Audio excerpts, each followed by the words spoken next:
Now we are back with yet another gaming console. This one being the SUP K5, SUP, SUP, yeah. The SUP K5 501 games console, which is indeed a handheld console. Now this particular console does come in black, red, pink, green, and blue. So it's a digital game system that has a 3.0-inch LCD screen with a powerful rechargeable battery. Oh, that's good. Now we did get this K5 handheld console for just under £11. That's just over 14 in US dollars. Now there is plenty of these handheld gaming consoles in the market, but this one is the newest design. Now this one is described on the Banggood website as having an exciting double mode, which enables you to hook up a gaming controller. Now it states in the contents that that controller is indeed inside this box, and this is the sole reason why we decided to take a look at this particular console on our channel. So let's go ahead and take a look at what's in the box, shall we?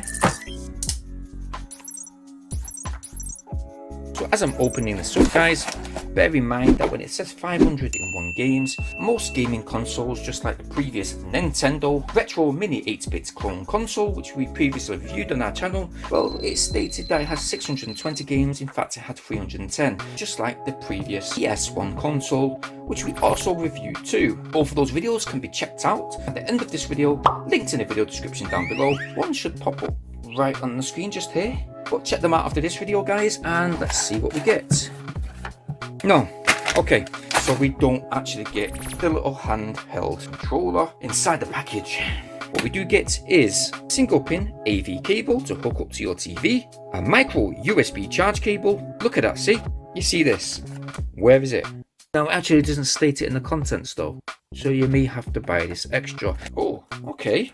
You actually have a screen protector, so that's nice. Taking the console out, oh, actually there's a bit of weight to it. Ooh, I actually really like the design. It feels solid. If you do line this console up to that previous replica Game Boy, which we again previously reviewed, you can see the significance in both sizes. Much smaller, more compact, with the buttons actually being right at your fingertips. So that's great. To the left, we've got the directional control, which feels pretty good in fact. Now some consoles do come with very spongy buttons. This one doesn't feel too bad. We do have the start, select and reset button, the usual A, X, Y and B buttons. There's that 3-inch LCD screen, which honestly will look a lot better with that screen protection off. So the main shell is made out of hard ABS plastic. To the right, we have the power button, a volume control button, the initial menu that looks exactly like the one on that previously reviewed handheld console. Now unfortunately you don't have a headphone jack on this particular handheld console today. So at the top we do have a single pin AV adapter port, which that AV cable will insert to. Once it's inserted, you can hook the AV cable into your AV sockets on your TV, or if you've not got any AV sockets, then you can use a simple SCART adapter. We also have a micro USB charge port and an LED power indication light. To the back, no, we don't have three, but we have one single speaker, which you can just kind of see behind the nice little grille. There is a battery latch to the back, which you can see that's the lithium battery inserted. So yeah, it's very much updated. In fact, putting these two consoles side by side, you can see there's a better colour quality and contrast depth with the K5. Well, let's go ahead and let's check out what games we've got.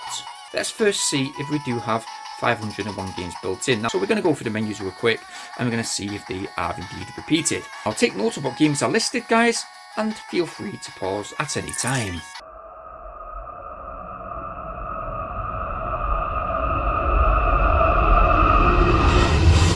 So one thing I have noticed while playing a few games over the past hour is that a few games are repeated in the way of them having not only different names, but with the characters being redesigned. So for example, if we go ahead and play Mario 9, we'll take note of the background and the character itself, the way this game is designed.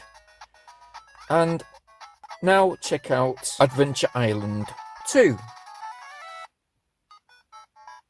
You see? Look at the character, the music. So this is a factor when it comes to how many games are on this actual console.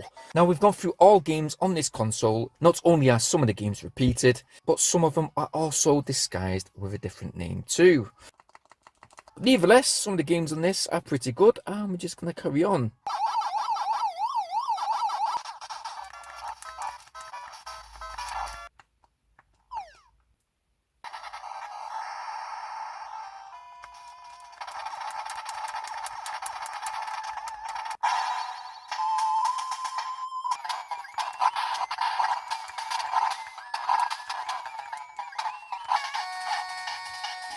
So as mentioned, guys, no, you don't get 501 games in this system. After checking through all the menus, I did see certain games like Space Invaders repeated twice. Games like The Jump repeated 3 times in fact. They are randomly placed. Now, not all games are repeated, and there are many good games to choose from. Now, this is the thing I really hate. Number 1, the music repeating all the time, and then you come to that Chinese or English menu. So for example, if you're playing game 491, select it, and you're playing that game and you want to reset, you will reset to that first menu.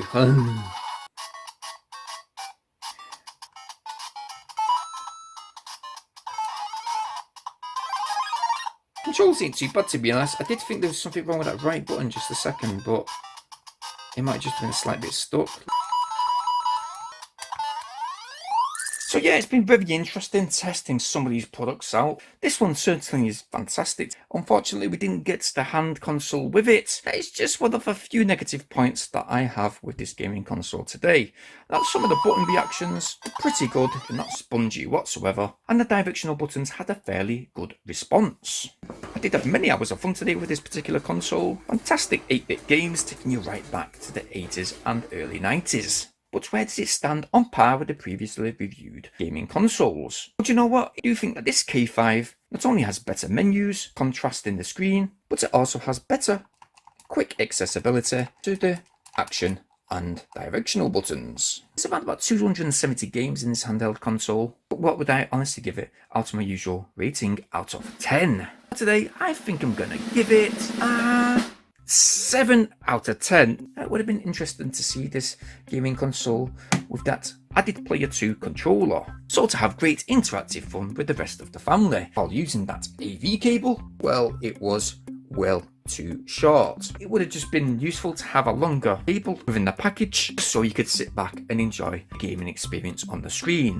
Now, when it came to that screen, yes, there were some imperfections with the 8-bit graphics, and it was a tad bit pixelated.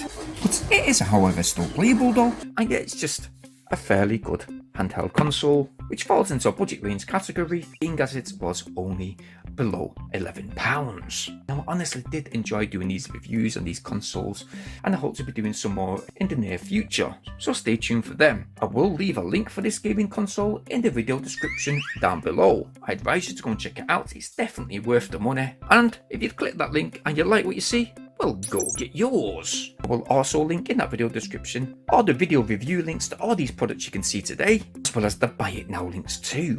So yeah, check it out. While you're there, guys, it would be mighty fine if you go ahead and smash that like button. Please subscribe, making sure you hit that bell notification option so you guys stay updated on all my new uploads. I will hope to see you guys real soon, and well, stay safe, keep gaming, and thanks for watching.